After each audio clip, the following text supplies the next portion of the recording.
गायत्री मंत्र हमारे साथ साथ। ओम भूर्भुवः स्वाहा तत्सवितुर्वरेण्यं भर्गो देवस्य धीमहि धियो यो नः प्रचोदयात्।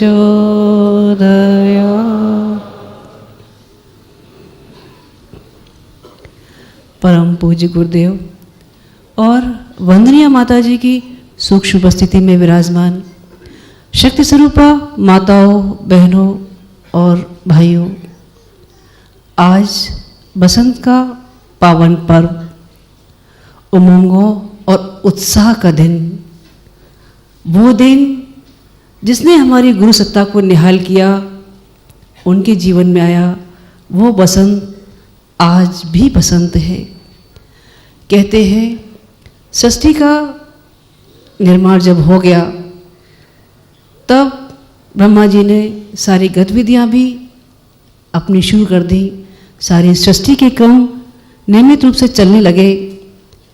हर चीज़ को अपना अपना एक प्रधान गुण, एक प्रधानता दी जाने लगी।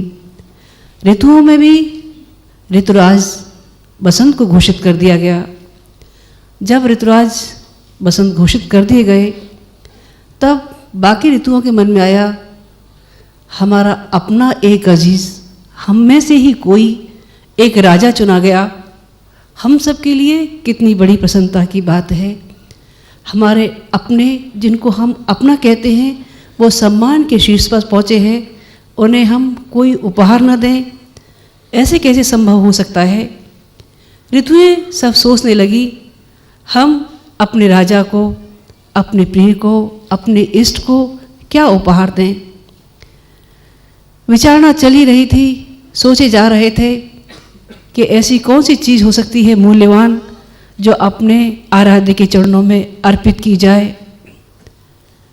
बहुत देर चिंतन मनन चला। सबको लगा जीवन से ज़्यादा मूल्यवान और कोई चीज़ हो नहीं सकती अपने इष्ट और अपने आराध्य के चरणों में। और वो जीवन जो मूल्यवान ही न हो, वो जीवन नहीं, एक व्यर्थ थका देने वाली एक जीवन यात्रा पर हो सकती है। वो अमूल्य जीवन ऋतु लेकर ऋतुराज के चरणों में पहुंची। सब ऋतुओं के समर्पण के वो चौथाई अंश मिलकर 40 दिन ये ऋतुराज के बसंतोत्सव के कहे जाते हैं। ये ऋतुराज जब प्रकट हुआ, इस पृथ्वी पर चारों ओर प्रसन्नता और उल्लास का वातावरण था। आज बसंत का वो पावन दिन जब हमारी गुरु चेतना के जीवन में आया। एक गांव के में रहने वाला एक ग्रामीण अंचल का बालक जो अपनी साधना की कोठरी में साधनारत था, बसंत अवतरित हुआ। उसकी गुरु चेतना के रूप में वो प्रकाश जो अखंड दीप के रूप में जला रखा था, गुरु चेतना आई। गुरु चेतना ने उनको उनके पूर्व जन्मों का ध्यान कराया। कहने लगे, बेटे आपको इस जन्म में भी कुछ देने का मन है। गुरुदेव ने कहा, आप आदेश तो दें। गुरु सत्ता कुछ बनाने पर अवतरित थी। उन्होंने बसंत की उमंग उनके अंदर भरी। वो बसंत की उमंग जब गुरु चेतना के जीवन में आई, तब वो अखंड दीप जो जलाया हुआ था, उसकी प्रकाश किरणें बढ़ती हुई चली गई। प्रारंभ के लोग जो बहुत पुराने हैं, वो शायद गुरुदेव के सानिध्य के वो दिन याद रखे होंगे जब गुरुदेव अखंड ज्योति की प्रतियां स्वयं बांटने साइकिल पर जाया करते थे। उन अपने प्रियजनों को, जिनको उन्होंने अपने परिजन कहा, अपने प्रज्ञा पुत्र कहा, जिनको प्रज्ञा पुंज कहा, वो संख्या आज गुरुदेव का विराट रूप, उनके प्यार से लबालब वो चेतना आज हम सबके सामने है। गुरुदेव के जीवन में जो बसंत उभरा, उन्होंने अपने हर बच्चे के अंदर वो बसंत पैदा करने का प्रयास किया। उन्होंने अपने बच्चों के पीठ पर हाथ रखकर कहा, और कोई हो न हो पर मैं तुम्हारा हूँ, मैं तुम्हारे घाव धो मरहम लगाऊंगा। गुरुदेव ने प्यार भरा संरक्षण दिया, उनको अपने घोंसले के अंडे बच्चे कहा। वंदनीय माता जी अपने स्नेह का तेल उस दिए में डालती रही, वो प्रकाश आगे बढ़ाती रही। उन्होंने अपना सारा जीवन इस बसंत के उल्लास में अपने बच्चों को प्यार भरे संरक्षण में सारा न्यौछावर कर दिया। हे गुरुवर, आपके इस पावन जन्मदिन पर हम ऋतुराज की तरह से आपके चरणों में अपना जीवन प्रकट किए हैं।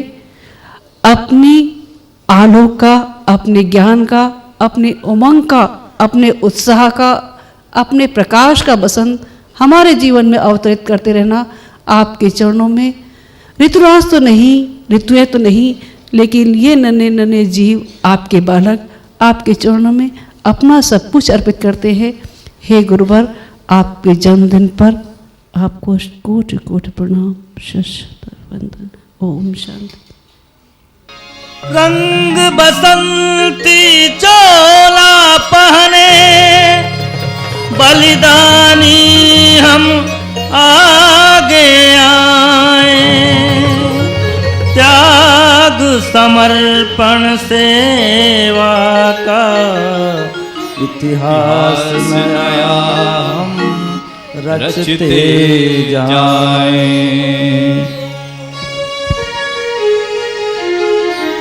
अब की बार बसंत पर्व हम ऐसे नहीं मनाएंगे, पहनेंगे बासंती चोला और सबको पहनाएंगे।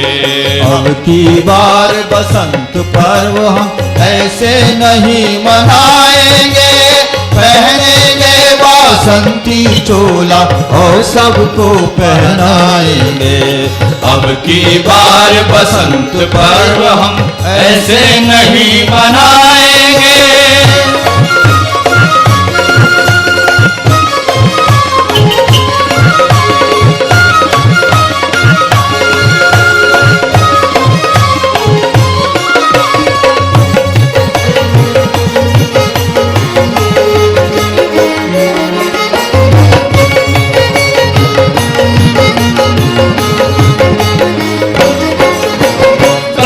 सांस्कृतिक क्रांति न होती है गोली बंदूकों से, कभी न सूर्योदय होता है निश्चर और उलूकों से।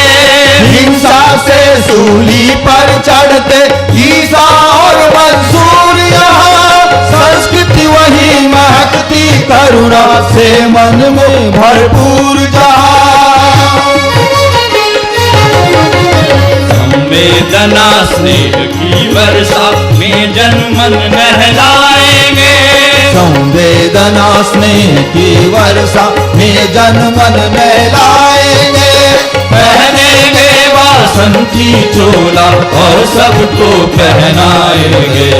अब की बार बसंत पर्व हम ऐसे नहीं मनाएंगे, पहनेंगे बासंती चोला और सबको पहनाएंगे।